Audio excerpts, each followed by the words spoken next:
Күнде жарқырап, жазда басталды. Жыл сайын оқу жылы аяқталғаннан кейін мектеп оқушылары жаздық лагерьге асығады. Жаздық мезгілде қайда барсақ болады, қай лагерьде қызықты өткізсек болады деген сияқты сұрақтарға ата-аналарда алаңдауы мүмкін. Осы да және өзге де басқа сұрақтардың жауабын білу үшін Қарасай аудандық білім бөлімінің басшысы Әсел Әбіле қызымен сұхбаттасуды жөн санады. Ендеше кезекті сұхбатымызға берейік.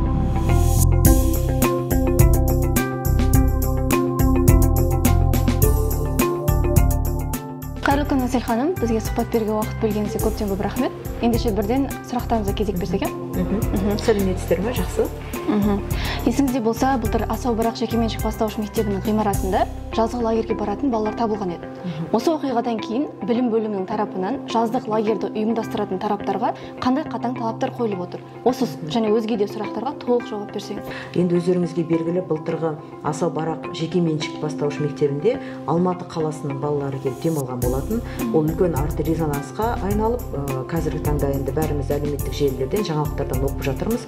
Ол бойынша қылмыстық іс қозғалып, жауапты тұлғалар тәртіптік шараға тартылған болатын. Қазіргі таңда біз жаңағы тура осы мәселе қайталанбас үшін жекеменшік мектептермен де балабақшалармен де ақпараттық түсіндіру жұмыстарын жүргізіп жатырмыз. Яғни жазғы сауықтыру лагеріне қойылатын талаптарды біз қайталап түсіндіріп жатырмыз. Түсінікті. Енді келесі сұрағым, білуімізше мектеп ішінде де жаздық лагерлер ұйымдастырылады. Ол жерде тамақтандыру қарастырылған ба? Және басқа да қандай артықшылықтары бар? Осы туралы айтып берсеңіз.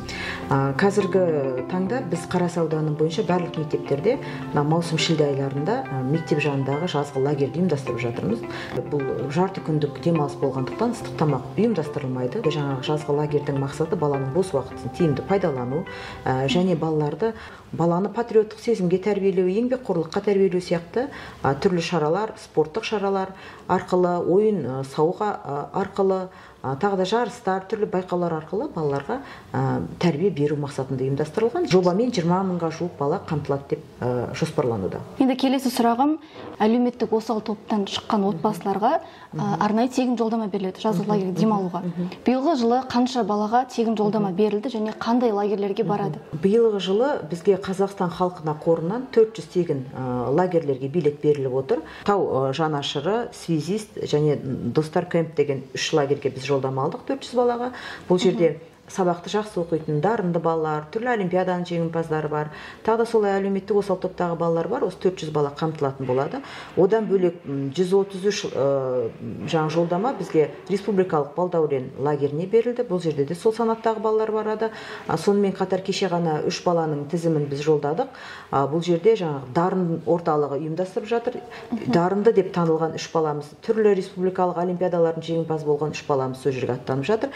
Сонымен қатар қазіргі бізде жалпыға бірдей білім беру қорынан 938 балаға жаңа әлеуметтік жағдайы төмен отбасында тәрбиеленетін балаларға арналған 938 балаға жолдамаға қаражат бөлінді. Қазіргі таңда мемлекеттік сатып алу конкурсы жүргізіліп жатыр. Мемлекеттік сатып алу конкурсының нәтижесі осы айдың 20-сында шығады. Соның кейін график бойынша, кесте бойынша балаларды жолданатын болады. Енді білуімізше Қарасай ауданы бойынша Арман Дала және Алтайыр деген 2 лагерь бар. Осы жаздық лагерьдің жұмыс барысылар, басқа да ақпараттарын толық айтып берсеңіз. Біздің Қарасай ауданында қазір осы 2 лагерь қызметін бастады. Балаларды олар кісілер уже қабылдап бастады. 2 лагерьде жаңа барлық жағдайлар жасалған балаларға. Бүгінгі таңда кісілер республика көлемінде балаларды қабылдап жатыр. Әлбетте біздің балалар да бар ішінде. Кейбір ата-ана өз тарапынан, демеуші тарапынан кетіп жатқан балалар бар. Ол жерде жаңа бассейн бар, түрлі сауықтыру ойындары бар. Өте жақсы ұйымдастырған. Сұхбатыңызды пайдалана кете, менде ата-аналарға 1-2 өзімнің ұсынысым бар еді айтатын. Қазір енді жаз айында балалардың бәрі жазғы демалысқа шықты. Ең басты біздің назар аударатын нәрсеміз, мен ата-аналарға осы жерде үлкен өтініш білдіргім келеді, балалардың өмір және денсаулық қауіпсіздігі. Осы бойынша ата-аналар тарапынан да бір үлкен жұмыс жүргізу керек деп есептеймін. Мектеп тарапынан біз төтенше жағдайлардың алдын алу бөлімімен де бірігіп, ювеналды полициямен де бірігіп біраз жұмыстар жүргіздік, оқушылармен ақпараттық түсіндіру жұмыстарын жүргіздік.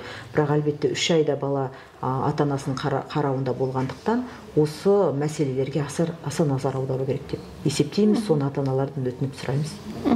Иә, ұсынысыңыз өте орынды. Бұл мәселе бойынша білім бөлім басқармасы және басқа да тиісті органдар түсіндіру жұмыстарын өткізсе және ата аналарды үйлерінде түсіндіру жұмыстарын өткізсе, бұндай жағдайлар орын алуы аз болуы мүмкін. Иә, әрине. Сұхбатыңызға көптен көп рахмет. Ақпараттарыңызға да рахмет. Жақсы, сау болыңыз. Жақсы, сіздерге де көп рахмет.